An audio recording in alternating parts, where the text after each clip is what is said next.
Ang bride na babae ay iniwan ng kanyang asawa sa mismong gabi ng kanilang kasal. Dahil sa matinding lungkot, kinailangan niyang magpunta sa silid ng kanyang kapatid upang humanap ng kaunting ginhawa. Am I so hard to love? Only a Borgia, it seems, can truly love a Borgia. Sinabi ni Lucrezia na dahil buong Italia ay nabalitaan ang eskandalo ng di umano'y incest sa pagitan nila ng kanyang kapatid, hindi na nila kailangang gampanan ang reputasyon na iyon. Kaya nauwi sila sa isang bagay na baliw at absurdong gawin.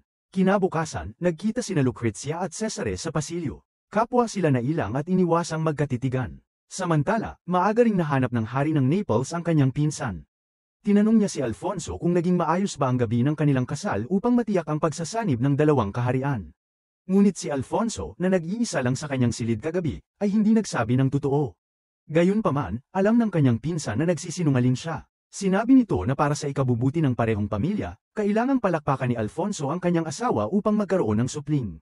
Pagkatapos mapagalitan ng pinsan, hinarap ni Alfonso si Lucrezia sa gabi at humingi ng paumanhin sa pag-iwan sa kanya. Ngunit hindi na si Lucrezia ang babaeng nakita niya kagabi. May mabigat na pakiramdam sa kanyang dibdib, isang madilim na ulap, at hindi na niya kayang maging malapit sa kanyang asawa. Maybe our love has to be more of the soul. Hindi ito maunawaan ni Alfonso. Di nagtagal, dumulog ang hari ng Naples sa papa, galit na sinabing peke ang kasal ni na Alfonso at Lucrezia dahil hindi pa ito naisakatuparan. Ipinaliwanag ni Cesare na ilang araw pa lamang ang nakalipas mula nang sila'y ikasal. Ngunit giit ng hari, kung ilang araw nang at wala pa, paano pa sa mga darating na taon? Inireklamo ng hari ng Naples na may anak sa labas si Lucrezia at hindi karapat-dapat. It's unconsummated, then whose fault is that? How am I to tell?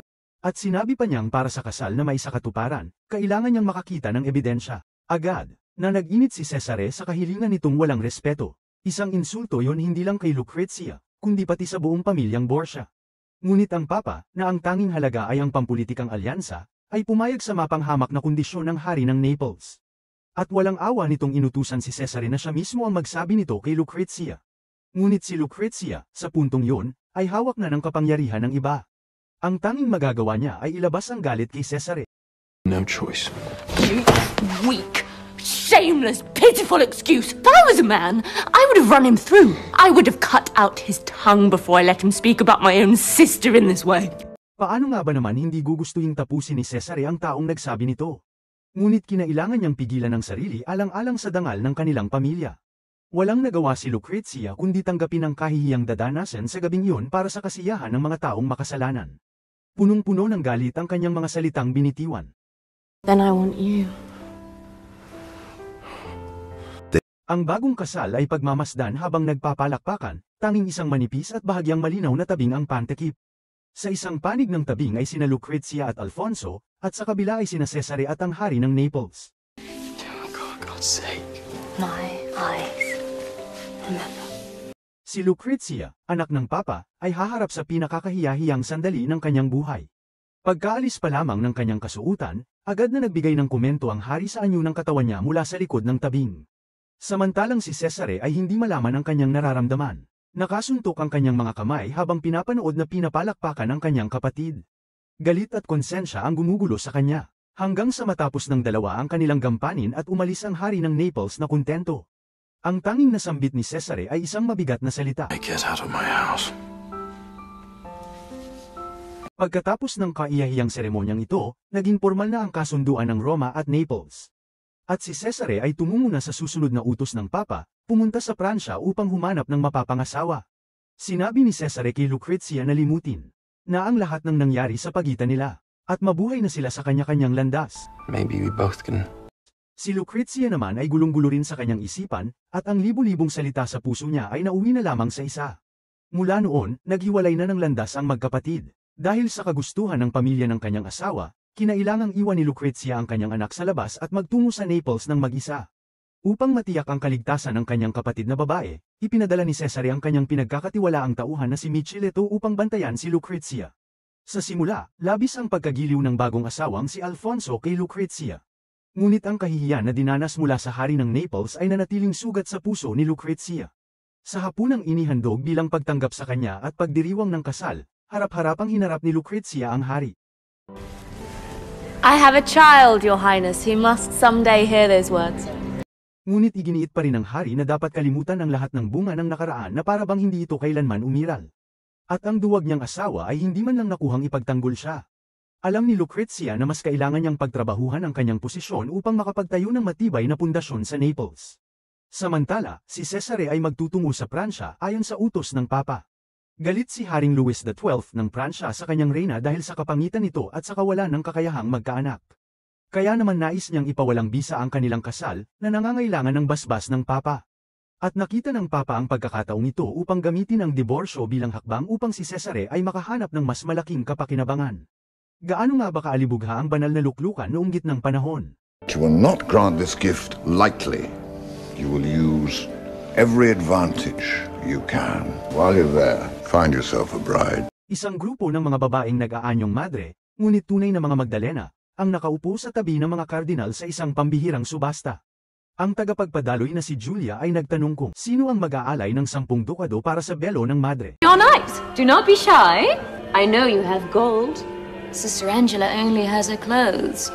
Agad na nagtaas ng presyo ang isa sa mga kardinal. Sa harap ng maraming mata, dahan-daang inalis ng madre ang kanyang belo. Ang kanyang mga mata ay naging mapang-akit at puno ng pagnanabik, dahilan upang hindi mapakali ang mga kardinal. Sumunod na ipinagbenta ay ang kasuutan ng madre. 50 ducats! 50 ducats, anyone? 60! 60 ducats! 80! Habang tumitindi ang init ng eksena sa silid ng subasta, naibenta ang kasuutan ng madre sa halagang 100 dukado. Pagkatapos ay tumayo siya sa ibabaw ng mesa na walang tapal odo, upang panabikan ng mga kardinal. At yun pa lamang ang simula. Sa pagtatapos ng subasta, sinimulan ang ikalawang bahagi ng kasayahan. Ipinakalat ni Julia ang 200 kastanyas sa paligid. Ang mga babae ay may tungkuling pulutin ang mga ito gamit ang alinmang bahagi ng katawan maliban sa kanilang mga kamay, at ipasubo ito sa mga kardinal. Ang kardinal na pinakamaraming makain ay tatanggap ng gantimpala. Lumabas na si Julia ay binigyan ng pahintulot ng Papa upang itanghal ang kahalayang ito. Cardinal Costanzo was awarded 6 silken doublets. Dear Lord, who would have thought that youngster had it? Habang abala ang mga kardinal sa kalayawan at kasiyahan sa kagandahan, isang tagatala sa isang madilim na silid ang palihim na nag-record ng lahat ng naganap. Ginamit ito ng Papa upang makuha ang tiwala ng mga kardinal. Mula noon, wala na silang nagawa kundi sundin ang Papa. Samantala, dumating si Cesare sa Pransya. Ngunit hindi naging maganda ang unang pagtanggap sa kanya ng korte ng Pransya. Hindi siya sinalubong ni Haring Louis XII. At maging ang reyna ay nanlibak, sinabi niyang si Cesare ay mababang uri lamang na maharlika na nangangarap kumain ng swan ng Pransya. And please, do not take it amiss. There are diplomatic niceties to observe, even for the son of a pope. The bastard son of a Borgia pope. Ngunit dahil sa kaakit-akit na anyo ni Cesare, hindi siya nahirapang makahanap ng kasintahan sa korte ng Pransya. Not her.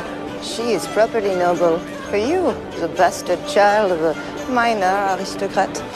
Hindi nagtagal ay nakahanap siya ng mapapangasawa. Sa ilang matatamis na salita lamang, nabighani agad ang babae. Matapos makahanap ng magiging kabiyak, pinuntahan ni Cesare ang arsobispo na tumanggap sa kanya, at tinawag itong kardinal. Itinaas niya ang posisyon nito. Agad namang pinagkalooban si Cesare ng formal na pakikipagpulong kay Haring Louis XII. You called me Cardinal. I did indeed. A little premature, perhaps, Archbishop, but the papal brief is not the only gift in my gift. Bilang kapalit ng pagtulong upang mapawalang bisa ang kasal ng hari, pumayag si Luis na ipakasal ang isang dukesa kay Cesare at bigyan siya ng titulo at lupain. Ngunit higit pa rito ang tunay na hangarin ni Cesare. Alam niyang nais ng hari na sakupin ang Milan. Ngunit ipinaalala niyang ang huling pagsalakay ng Pransya sa Naples ay nauwi sa kapahamakan. Kaya iminungkahi niyang mga Italyano ang manguna sa panibagong kampanya. Dahil dito, nakuha ni Cesare ang lahat ng nais niya. At nagsimula ng mabuwag ang pundasyon ng mga lungsod-estado sa Italia. Yours, I presume. With the blessing of the Pope of Rome, of course. But it would give you Milan. And it would give you an army.